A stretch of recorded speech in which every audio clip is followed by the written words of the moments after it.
Hello बच्चों, let's see the question.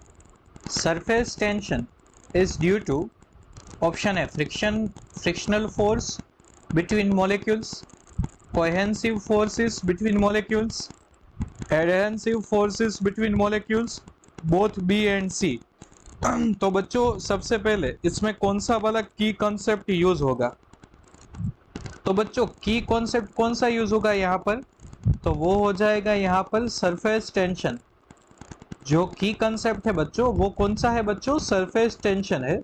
और surface tension को हम किस तरह से लिखेंगे बच्चों? तो surface tension S is equal to we can say that force per unit length. Result number 1। अब बच्चों टेंशन फोर्स सरफेस टेंशन किस तरह से एग्जर्ट होता है बच्चों? तो सरफेस टेंशन जो है बच्चों, surface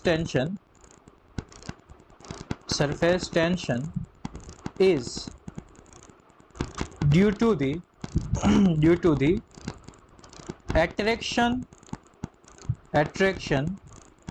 between the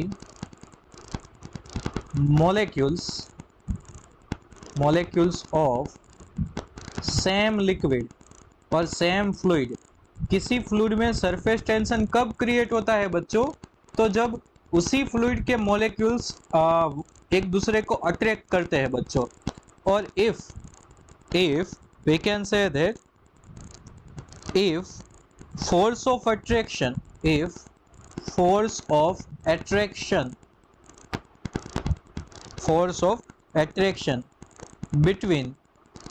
between molecules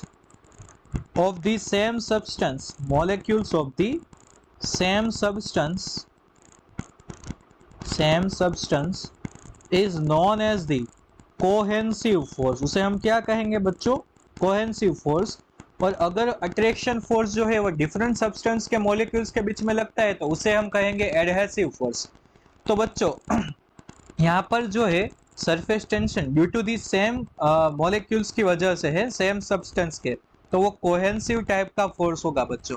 तो यहाँ पर आप देख सकते हो बच्चों कि कौन सा ऑप्शन करेक्ट है? Option B, cohesive force between molecules. So बच्चों our key concept will lead us to the correct answer and correct answer is option B. So I hope बच्चों you all understood it well. Best of luck.